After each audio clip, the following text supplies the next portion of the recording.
United States. This is after you already started in Germany. And I'd really like to ask you how you first came to the United States. I started my career in Hamburg, where I stayed 2 years. From there I went to Wiesbaden, where I have been during World War I 5 years. And after that I came to Berlin, where I had an opportunity to sing many interesting operas. One evening during a performance of Tristan, I was asked if I would be interested to go to America. This was the time of the inflation in Germany. Well, Igor, I don't wish any human being in the world to live through a time of this kind of inflation.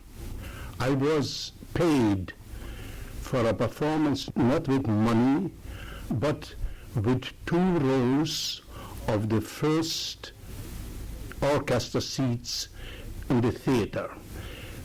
And because the prices have changed from day to day, so I didn't lose any money. I couldn't figure out how much money I'm going to get tomorrow or day after tomorrow, but 2 seats, this was approximately 52 seats of the municipal opera. I can see why you wanted to go to the United States. Well, this was a reason. Anyway, I was offered a contract for a tour in the United States. A company called the Wagnerian Festival Singers. This was a touring opera group. No, it is a beginning of a touring opera group. We came here to the United States. They paid me at that time a considerable sum of money. More than just seats for the performance. No, they paid me in dollars. Mm-hmm. At that time, for a sum of between $300 and $400, you could buy a house, shall we say, in Berlin, like the Park Avenue. Mm-hmm. We came here, and to our greatest disappointment, we have discovered that the manager ran away with the money which he got for the sale of tickets, the advance sale of tickets. He absconded with the funds, and there you were. You went back to Germany? No, not immediately. No, not immediately.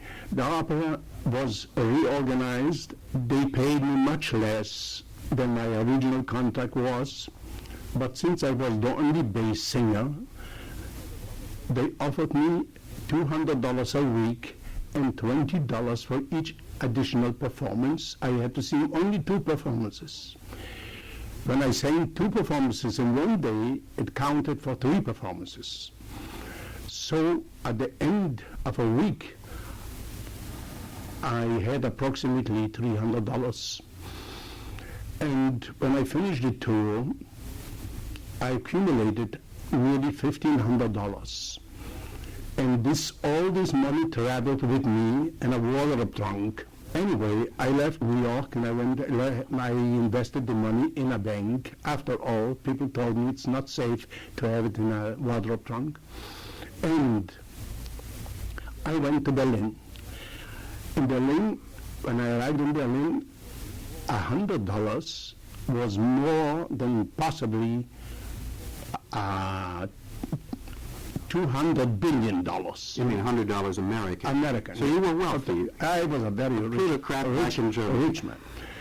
Before I was engaged in the Chicago Opera Company, I was asked, would you sing the Wanderer in Siegfried?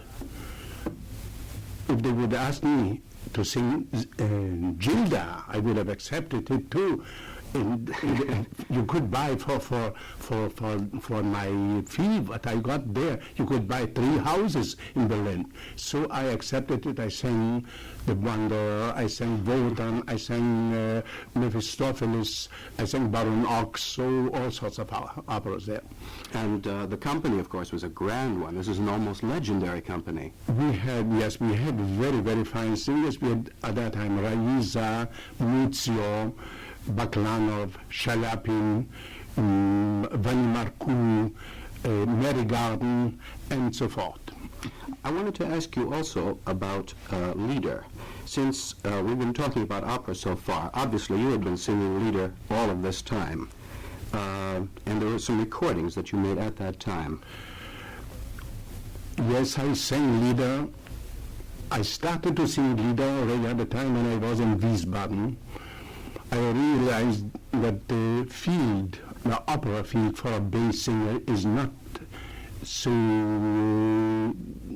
willing, not so great. So I decided I'm going to study Hugo Wolf, Brahms, Schubert, Bach, Handel, anything I could get my hands on. Mm-hmm. And at that time, Columbia asked me to record Schubert songs. This was the 100th anniversary of Schubert's death, which was coming up in 1928. That's right. So this was presumably 1927. And apropos of the Columbia Lieder recordings, the Schubert recordings, you made a number of other Lieder records. During the Depression, I remember something that you told me about one of the recording sessions, and I wish you would tell that now. Yes, this was very amusing. The companies and also the musical director of the company at that time was a gentleman and a very fine musician. His name was Arthur Berg. This Mr. Arthur Berg asked me if he could play the accompaniment for me. And of course I could not decline.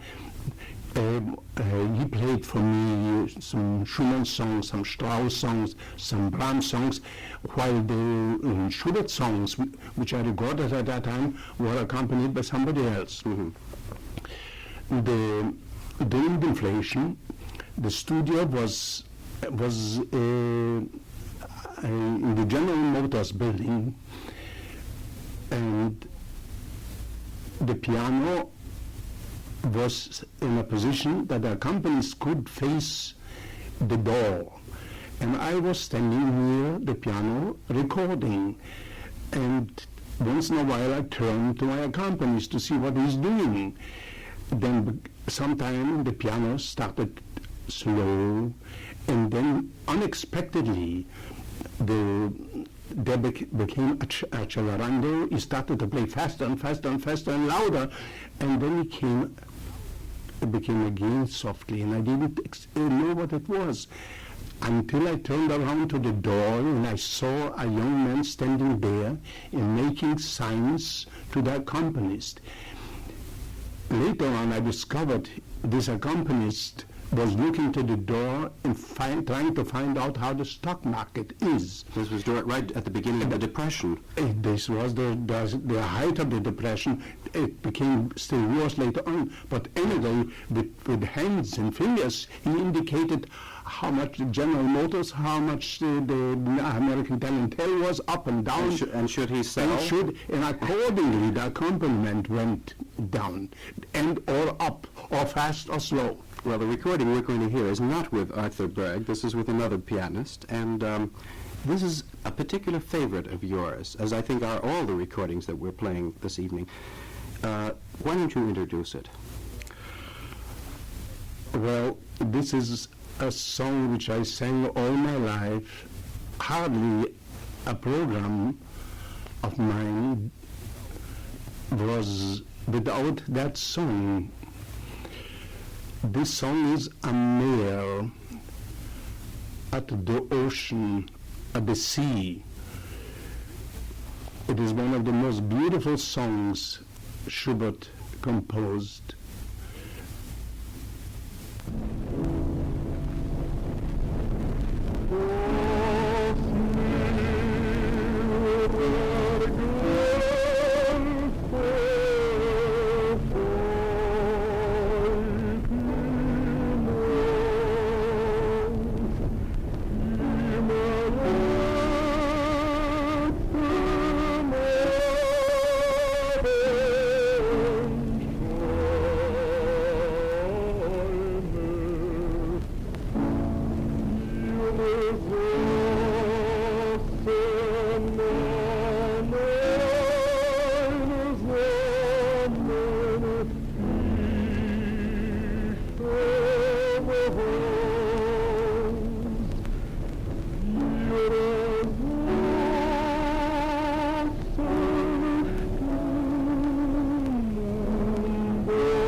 that was Schubert's Am Meer, and it was a 1927 recording by Alexander Kipnis.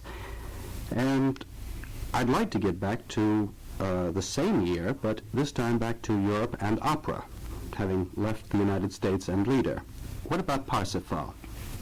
About 1926, during a performance in the same opera house, I was notified that Siegfried Wagner is in the audience, and I was asked if I would like to talk to him after the performance. You were singing part of Grunemanz. Yes. We met in a restaurant, and Siegfried Wagner asked me if I would be interested to sing the same part in 1927, the Festspielhaus in Bayreuth. Of course, I accepted it. We exchanged several letters. He was very, very nice. I wanted to ask you what he was like as a person, being Wagner's son and all of that. It was everything you can imagine, except it was not, you would never think that this is Wagner's son. He must have looked a bit like him. He looked exactly like Wagner, but he was very, very modest, very kind. I remember a typical expression. He said, "I was not born to be a theatrical director. I would rather be a shepherd in the provinces of Rome or somewhere." By the way, he spoke very fluent Italian. So anyway, I went to Bayreuth at that time, and I sang Parsifal. I sang also Tristan. During the festival, the Columbia Company, but this time it was not the American Columbia, this was English it was Columbia. English Columbia, approached me to record for them the Good Friday music. Luke was the conductor of Parsifal, but I cannot explain the real reason why. For this particular For this recording, particular it was- recording, was Siegfried Wagner. Wagner conducted. We made this recording on the stage of the Bayreuth Festival. Well, this is particularly interesting, I think, for historical reasons. What we're going to hear are excerpts from the complete Good Friday spell, and this is again with my father, Alexander Kipnis, and Siegfried Wagner conducting the Bayreuth Festival Orchestra.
That was Siegfried Wagner conducting the Good Friday spell, at least excerpts from it, and my father sang the part of Grönemanz.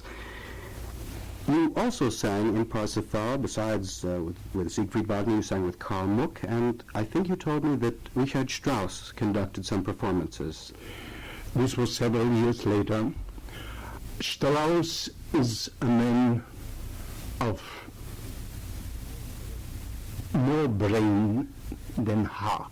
You cannot judge it in his compositions. In his compositions, it's an entire different matter. But we could always tell, sometimes it was fast and sometimes it was slow, and we could tell. You sound like your accompanist in Chicago. No, but this was a different reason. You see, Strauss was a passionate card player. He loved to play the German bridge game. We used to call it skat. And an evening without skat is a lost evening for Strauss. When he was invited to a skat party, he tried to make the Parsifal a very, very short performance. And when he was not invited, then he conducted Parsifal the way it should be.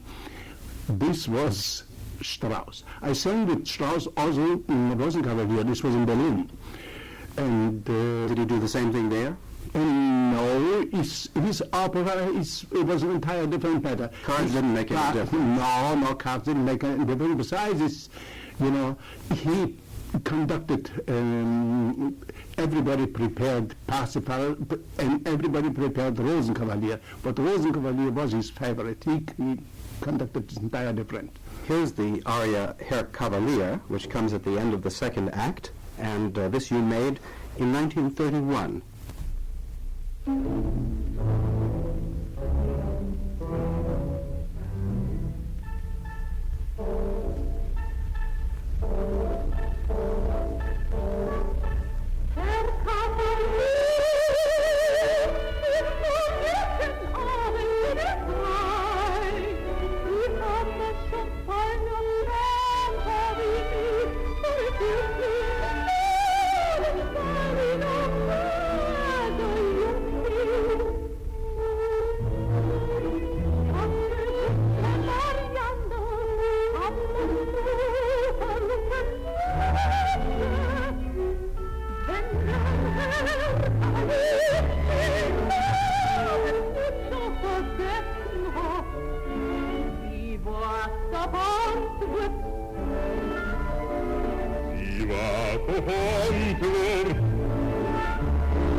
dann keine Nacht, ihr verloren, ihr verloren.